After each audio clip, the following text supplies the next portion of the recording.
Hi friends, welcome to என் சமையல் உலகம். இன்றைக்கி நம்ம சேனலில் அழகான ஒரு பூ வீடியோ தாங்க பார்க்க போகிறோம். வீடியோ ஃபுல்லாக ஸ்கிப் பண்ணுவேன் பாருங்கள். உங்களுக்கு பிடிச்சிருந்துச்சுன்னா லைக் பண்ணுங்கள். நம்ம சேனலுக்கு இன்னும் சப்ஸ்கிரைப் பண்ணலாம், சப்ஸ்கிரைப் பண்ணி வச்சுக்கோங்க. இப்போ வாங்க வீடியோக்குள்ளே போகலாம். இன்றைக்கி நான் செவ்வந்தி பூ தாங்க கட்ட போகிறேன். இது செடியில் பூத்த பூ தான். இந்த பூ கட்டுறதுக்கு நான் இந்த மாதிரி எண்ணெயில் அரிச்செடுக்கிற கரண்டி தாங்க எடுத்திருக்கேன். அதில் வந்து மேல் பக்கம் நிறையா ஹோல்ஸ் இருக்கும். அதே மாதிரி இந்த மாட்டி வைக்கிற இடத்துலையும் ஹோல்ஸ் இருக்குங்க. அந்த மேல் பக்கத்தில் ஃபஸ்ட்டு ஹோல்ஸில் வந்து நூலை கோர்த்துட்டு அந்த மாட்டுற இடத்துல வந்து ஒரு ஹோல்ஸ் இருக்குங்களா, அது வழியில் நூலை எடுக்கணும். இதே மாதிரியே அந்த ஒரே ஹோல்ஸ்லேயே 2 தடவை நூலை கோர்த்து எடுத்தீங்க அப்படின்னா 2 லைன் வந்துடுங்க. இப்போ செகண்ட் டைமு நான் கோர்த்து எடுத்திருக்கேன். இப்போ நல்லா டைட் பண்ணி முடிச்சு போட்டுக்கோங்க, லூஸ் விடக்கூடாதுங்க. மேல் பக்கத்தில் வந்து பார்த்திங்கன்னா 2 வரி நூல் தெரியணும். 2 தடவை கோர்த்துட்டு நல்லா இப்படி டைட் பண்ணி 2 முடிச்சாவது நல்லா டைட்டாக போட்டுக்கோங்க. அப்போ தான் உருகி வராமல் இருக்கும். இப்போ அடுத்தது வந்து பூ கட்டுறதுக்கு தேவையான நூல் வந்து அந்த நூல்கண்ணில் வந்து அப்படியே இருக்குங்க.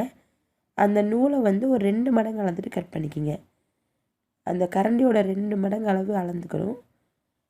அவ்வளோதாங்க. இப்போ பூ கட்ட நூல் ரெடி ஆயிடுச்சு. இது கூட வச்சு நான் கட்ட போகிறது இந்த மாதிரி பச்சை கலரில் இருக்கிற ஒரு சின்ன இலை தாங்க. இந்த பூவோட பேர் தெரில, ஆனால் அது வீட்டிலலாம் வந்து பாம்பு வராமல் இருக்கிறதுக்காக வைப்பாங்க. எங்கள் அம்மா வீட்டில் வந்து இது வச்சுருந்தாங்க. இது வந்து கொஞ்சம் இடையில வச்சு கட்டும்போது பார்க்க அழகாக இருக்குங்க. இதே மாதிரியே நமக்கு பூ மார்க்கெட்டில் வந்து இலைகள் வந்து வேறு மாதிரி கிடைக்கும். அதுக்கு நேம் எனக்கு தெரியலைங்க. ஆனால் நிறைய வந்து பார்த்திங்கன்னா டெக்கரேஷனுக்கு வந்து அந்த இலையெல்லாம் யூஸ் பண்ணுவாங்க. இது கொஞ்சம் அழகாக இருந்ததுனால இந்த இலை யூஸ் பண்ணியிருக்கேன். செவ்வந்தி பூ வந்து கோல்டு கலர் வந்து எனக்கு கிடச்சிதுங்க. இல்லை எந்த கலர் இருந்தாலுமே அதுக்கு மேட்ச் பண்ணி நீங்கள் இலை வந்து வச்சிங்க அப்படின்னா ரொம்ப ரொம்ப அழகாக இருக்கும். இப்போ அந்த 2 நூலுக்கு இடையில வந்து ஃபஸ்ட்டு ஒரு பூ வச்சுட்டு இந்த பெரிய நூலை எடுத்து அந்த 2 நூல் மேலே போட்டுட்டு உள்பக்கமாக இப்படி இழுக்கணும். அந்த 2 நூல் கீழேருந்து இழுத்திங்க அப்படின்னாலே முடிச்சு விழுத்துருங்க. அதை நல்லா டைட் பண்ணிக்கணும். இது வந்து நிறைய பேத்துக்கு தெரிஞ்ச மெத்தட் தாங்க, கால்கட்டு மெத்தட் தான். ஃபஸ்ட்டு இதுக்கு எப்போவுமே 2 பிடிச்சி போட்டுக்குங்க. அதுக்கப்புறம் இந்த இலையும் வச்சுட்டு அதே மாதிரியே தான் நூலை மேல் பக்கமாக எடுத்து போட்டு அதை 2 நூலுக்கு கீழேருந்து அந்த நூலை இழுத்திங்கனாலே போதுங்க, முடிச்சு விழுந்துடும். அதை வைக்கும்போது மட்டும் பூ ஒரே அளவாக சரிசமமாக வரும்போது வைங்க. அதுமாதிரி பூ கட்டும்போது பார்த்திங்கன்னா உங்களுக்கு வந்து அது வரியாகவே வராதுங்க. ரொம்ப வந்து நெருக்கமாக தெரியும். உங்களுக்கு பார்க்க அது அழகே தெரியாது. எப்போவுமே நூலை கட் பண்ணி எடுத்ததுக்கப்புறமா தான் அதோட அழகே தெரியுங்க. உங்களுக்கு நல்லா வந்து கால்கட்டு கட்ட வரும்னா ஒரே டைமில் ஒரு பூவு அதே மாதிரி இலை இந்த 2ஐயும் வச்சு கூட முடிச்சு போட்டுக்கலாம். இதே மாதிரி உங்களுக்கு எந்த அளவுக்கு சென்ட் வேணுமோ அந்த அளவுக்கு கட்டிக்கிங்க. நான் ஒரு 10 பூ அளவுக்கு கட்டியிருக்கிறேங்க. இது வந்து பார்த்திங்கன்னா இந்த கொண்டை சுற்றி ஒரு சைடு வைக்கிறதுக்கு கரெக்டாக வரும், ஃபுல் சுற்றுக்கு வராது. கடைசி பூவுக்கு 2 முடிச்சு போட்டுட்டு கட் பண்ணி விட்டுக்கலாங்க. நூலை வந்து கொஞ்சமாக விட்டுட்டு கட் பண்ணிக்கோங்க 2 சைடும்.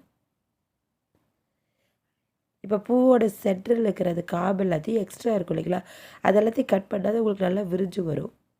லாஸ்ட்டாக அது கட் பண்ணால் போதும். ரொம்ப ஒன்றை கட் பண்ண வேண்டாங்க. அது நூலுக்கு வெளியே கொஞ்சமாக இருக்கணும். அந்த ஷேப் வந்து கொஞ்சம் விரிஞ்சு வரணுங்க. அந்தளவுக்கு அந்த காம்பை கட் பண்ணி விட்டிங்கன்னா போதும். லைட்டாக வெளியே வந்த மாதிரி இருந்தாலும் அட்ஜஸ்ட் பண்ணி விட்டுக்குங்க. ரொம்ப ரொம்ப டிஃப்ரெண்ட்டாக ரொம்ப அழகாக இருக்குங்க. பிரைடலுக்கெலாம் யூஸ் பண்ணும்போது கொண்டை போட்டு அந்த ஒன் சைடாக மேல் பக்கம் வைக்கிறதுக்கு ரொம்ப ரொம்ப அழகாக தெரியுங்க, டிஃப்ரெண்ட்டாக. ட்ரை பண்ணி பாருங்கள் ஃப்ரெண்ட்ஸ். வீட்டில் இந்த மாதிரி செவ்வந்தி பூ இருந்துச்சுன்னா சும்மா ஒரே மாதிரி நார்மலாக கட்டாமல் இல்லை சாமிக்கு போடாமல் இந்த மாதிரி நீங்கள் ஒரு ஃபங்க்ஷனுக்குலாம் பிரைடல் ஃப்ளவர் கூட யூஸ் பண்ணிக்கலாங்க. இந்த வீடியோ உங்களுக்கு பிடிச்சிருந்துச்சுன்னா லைக் ஷேர் பண்ணிவிட்டு நம்ம சேனலை சப்ஸ்கிரைப் பண்ணிக்கோங்க. தேங்க்யூ.